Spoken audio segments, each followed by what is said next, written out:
Most small businesses are doing far too much marketing, not because the owner is lazy, usually it's the opposite. They're working hard, trying everything, posting, emailing, tweaking ads, checking analytics, chasing the next thing that might finally create momentum. And on the surface, that feels responsible because everywhere you look, the message is the same. You need TikTok, Reels, a YouTube channel, paid ads, a newsletter, a podcast, SEO, a lead magnet, a personal brand. You need to be everywhere.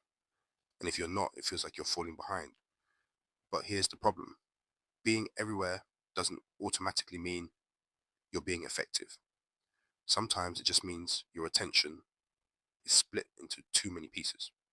So a lot of owners turn the business into a content machine. Monday, they write posts. Tuesday, they film. Wednesday, they edit.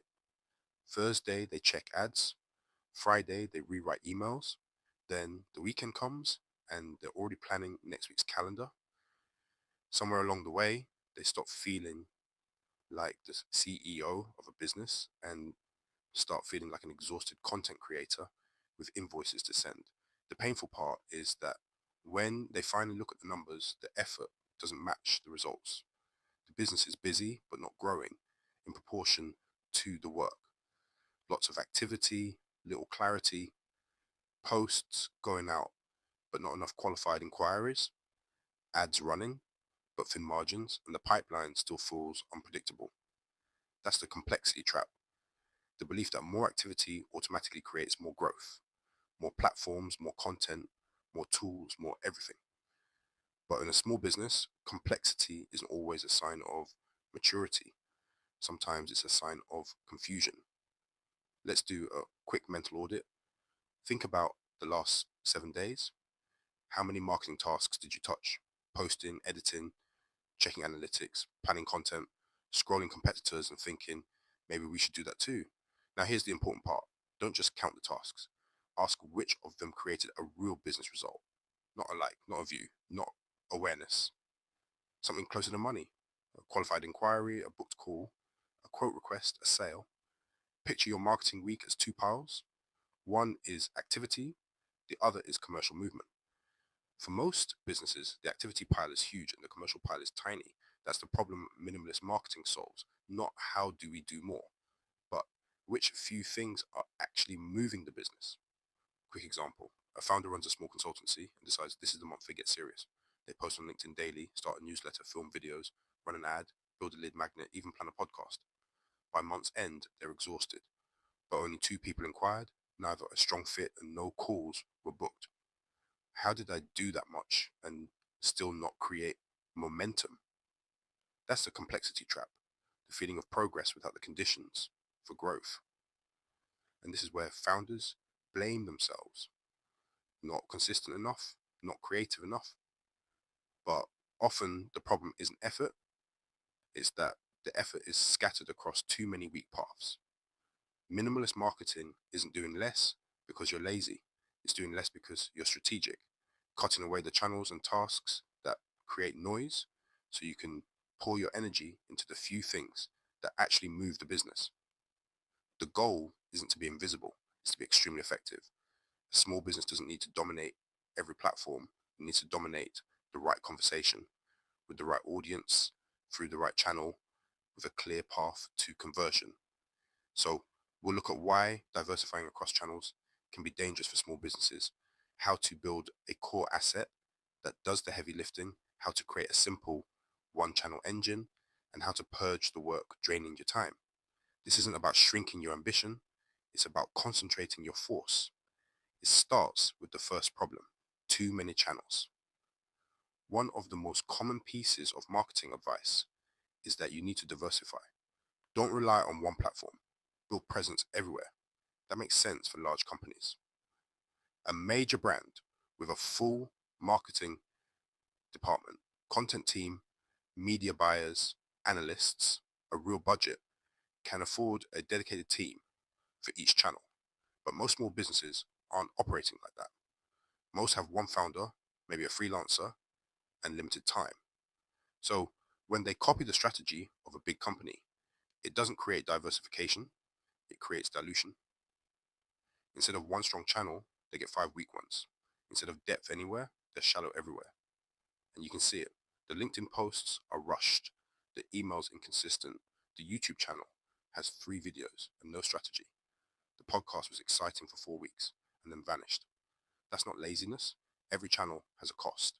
Each one asks for strategy, content, testing, analytics, patience, and learning. So, a small business juggling too many does just enough to stay visible, but never enough to win. That's not a system, that's scattered effort. Let's do some quick mental maths. Say you have 10 real marketing hours this week, after clients, delivery, admin, and life. Divide them across 5 channels, 2 hours each on LinkedIn, Instagram, email, ads, and YouTube. Be honest, can you get good at any channel with 2 hours a week? Can you understand the audience, test hooks, study conversion? Probably not. You can maintain a presence, but maintenance isn't momentum. Now put those same 10 hours into one channel, one buyer, one message, one conversion path. Suddenly you can learn, test, improve, notice patterns. That's the power of focus. Minimalist marketing isn't saying other channels don't matter. It's saying your capacity is limited. So spend it where depth can compound. Because results come from depth, not casual participation. You don't win on YouTube by uploading randomly, or on LinkedIn by posting occasionally and hoping a buyer appears. You win by understanding a channel deeply enough to know what the buyer wants, what message gets attention, and what turns interest into revenue. That takes focus. So the first principle, choose one primary growth channel and get genuinely good at it before expanding. Not forever, not because other channels are bad, but because focus creates competence and competence creates results. For a high ticket B to B service, that might be LinkedIn. For a local business, Google search and reviews. For a beauty brand, Instagram. The right channel depends on where your buyer already spends attention. The mistake is choosing based on what's trending. Choose based on buyer behavior. So ask, where does my ideal customer already go when they're looking for a solution like mine? Where do they trust advice and compare options before they buy? Those answers should guide your channel choice, not hype, not what everyone else is doing. Once you choose your channel, the next mistake to avoid is feeding it weak, disposable content. That brings us to the core asset. A lot of marketing fails because it's built entirely on perishable content. A quick post, a reel, a story, a trend-based video. There's nothing wrong with it. It creates visibility and familiarity. But if your whole system depends on it, you've built a machine that constantly needs feeding. The moment you stop posting, momentum drops. The moment you get busy with clients, the marketing suffers. That's exhausting.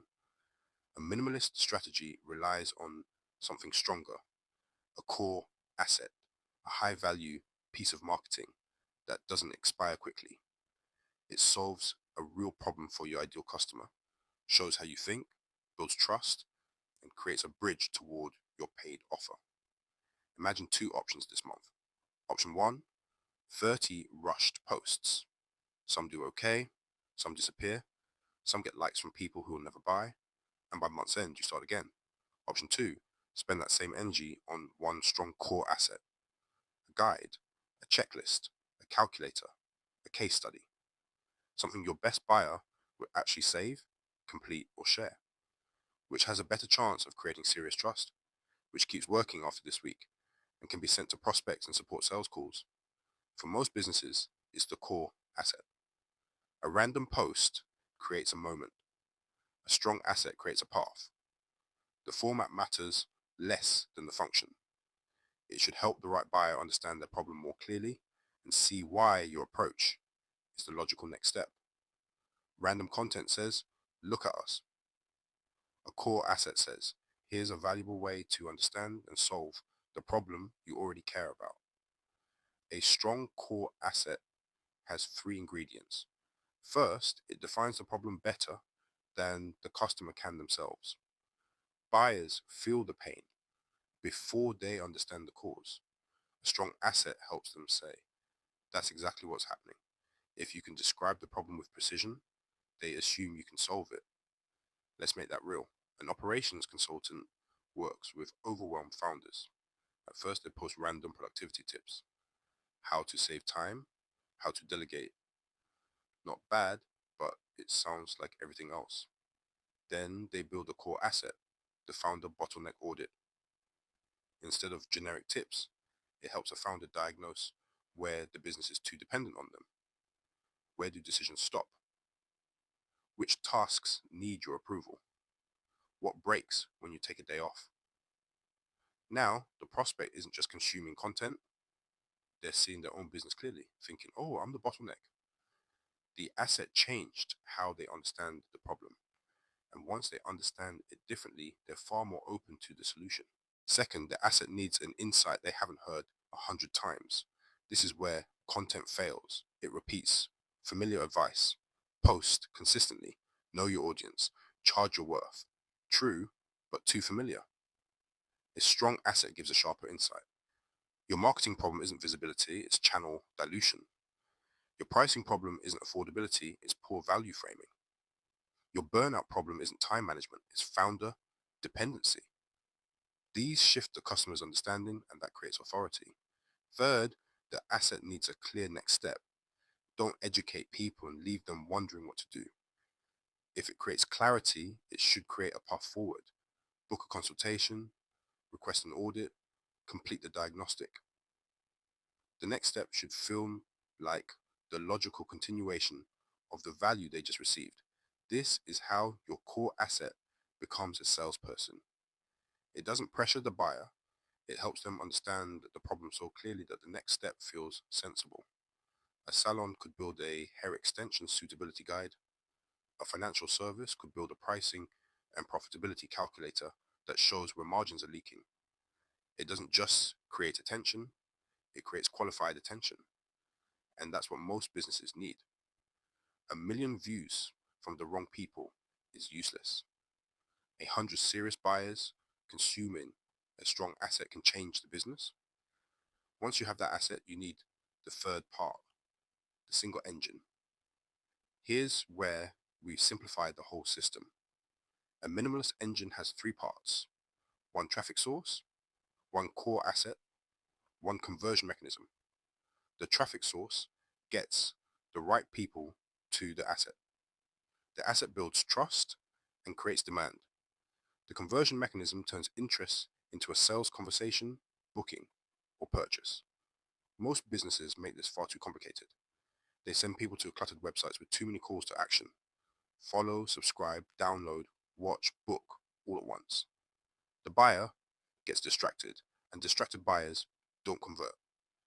Minimalist marketing removes the clutter and creates one clean path. Let's build one in your head. Fill in 4 blanks. My buyer is, my channel is, my asset is, my next step is. For example, my buyer is an overwhelmed founder. My channel is LinkedIn. My asset is the founder bottleneck audit. My next step is a review call. That's a clean engine. The power isn't in having 10 paths. It's in having one that makes sense. The buyer sees the right message in the right place, consumes the right asset, takes the right next step. So if your traffic source is LinkedIn, your message doesn't need to pitch everything. It could just say, we made a short audit that helps founders spot where the business is too dependent on them. Thought it might be useful. That sends them to the asset. They recognize their problem, and there's one next step. Book a review. If it's a paid ad, the ad sells the asset, not the full service. And the buyer clicks, completes it, gets insight, then gets invited to a call. The more focused the path, the easier it is to optimize. When you have too many channels and sales are slow, where's the issue? The ad, the landing page, the offer, the audience, too many variables. But when the system is simple, diagnosis is easy. No clicks, a traffic or message problem, wrong buyer, wrong hook, wrong channel, clicks but no completion. The asset doesn't feel valuable enough. They consume it but don't take the next step. The bridge is weak, unclear call to action, or the step feels too big. They book calls but don't buy. Now you're looking at sales, pricing, fit, or offer. You're not saying marketing isn't working. You're locating the specific break. To make the single engine work, you need discipline because the temptation is always to add more. One more platform, one more funnel, one more tool. Sometimes expansion makes sense, but only after the first engine works. Don't scale confusion. If one channel isn't producing predictable results, 5 more, just multiply it. Build one engine until it's reliable, then add another. A simple engine isn't a weak one. The moving parts are visible. The message is easy to refine, and your team knows exactly what matters. Focus gives you leverage. Now let's clear away what's getting in the way. A marketing purge means you intentionally pause, remove, or simplify the activities consuming resources without producing growth. This isn't quitting too early, it's being honest. List every marketing activity you do, every platform, content type, ad campaign, tool, and subscription. Beside each, write 3 things: how much time it takes each month, how much it costs, and what measurable result is produced in the last 90 days. Not likes, not vague visibility. Actual evidence, qualified leads, booked calls, sales. You may be surprised, some tasks that feel important create almost no commercial impact. Some platforms that eat hours every week only produce low quality attention. Some tools are paid for because they once seemed useful, not because they're still essential. Let's do a quick purge exercise with 3 activities. Instagram, 8 hours a month, gets likes, looks active, but the inquiries are low quality. That's a pause or simplify candidate. Google reviews, 2 hours a month, and those reviews help high intent buyers choose you. Keep and improve. Your newsletter, 6 hours a month, people open it, but there's no clear next step, no asset, no offer, no call to action. That doesn't need deleting, but it does need rebuilding around a conversion path. So the question isn't, do we like this activity? It's, what role does it play in the engine? If it brings the right traffic, keep it. If it strengthens the asset, improve it. If it moves people toward conversion, optimize it. If it only creates noise, pause it. Apply a simple rule. If an activity hasn't contributed to a meaningful result in 90 days, pause it. Not forever, just long enough to reclaim focus. This feels uncomfortable. You worry that stopping a channel means giving up. But pausing weak activity is often what frees the energy to make the strong activity work. If Instagram isn't producing leads and your buyers are on Google, pause Instagram and improve Google. This isn't failure, it's strategy. You're not trying to be seen everywhere, you're trying to create growth. Once you purge, reinvest the saved energy into the core engine. Sharpen the message, study the buyer, rewrite the landing page, follow up faster, test better hooks, make the offer easier to understand. That's where growth comes from. Not from adding noise, but from improving the quality of the path that already matters. Minimalist marketing sounds simple, but it can feel scary. When you stop doing 10 things, it feels like losing control. What if I pause the wrong thing? What if people forget about us? Those fears are normal, but visibility isn't the same as effectiveness. A business can post constantly and still not convert, have a large audience and still have poor margins. The goal isn't to look busy, it's to build a system that produces qualified demand. Minimalist marketing gives you back what most founders desperately need: focus. Focus improves quality, speed, learning, and decision making. It lets you say, this is the channel, this is the buyer, this is the asset, this is the next step, this is the metric that matters. And when that clarity exists, marketing becomes less emotional. You're no longer chasing every trend, you're operating a system. So before we close, one final audit. Can you name one specific buyer? Not everyone. One primary channel you're willing to master? One strong core asset, one clear next step? Do you know which activities to pause? And the one metric that matters most right now? If you can't answer these clearly, your marketing may not need more activity. It may need more focus. So here's the framework. 1. Identify the one buyer, the one with the problem you solve best, the budget, the urgency, the high lifetime value. 2. Choose the one channel where that buyer already pays attention and commit to mastering it. 3. Build the one core asset that defines the problem, shares a strong insight, and leads toward your offer. 4. Create the one conversion mechanism and make the next step obvious. 5. Purge the noise. 6. Optimize the engine, the message, the asset, the traffic, the conversion, the follow-up. That's it. It sounds almost too simple, which is why people ignore it.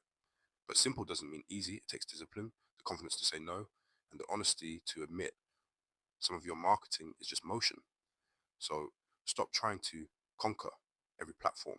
Stop measuring success by how busy your content calendar looks. Build the asset, choose the channel, create the conversion path, purge the noise, then improve the system until it works. If this helped you rethink your strategy, start by auditing one channel this week. Ask whether it's truly creating qualified demand or just keeping you busy. Subscribe for more practical breakdowns on business strategy and sustainable growth. Like this video if it gave you clarity. And comment below with the one marketing task or channel you're going to pause, simplify, or remove this week. Because sometimes the next level of growth isn't about doing more. Sometimes it's about finally having the discipline to do less, better. Thanks for watching, and I'll see you in the next strategy breakdown. Check the links in the description below. Hit that subscribe button if this was helpful. And honestly, go reclaim your time. I will see you in the next video.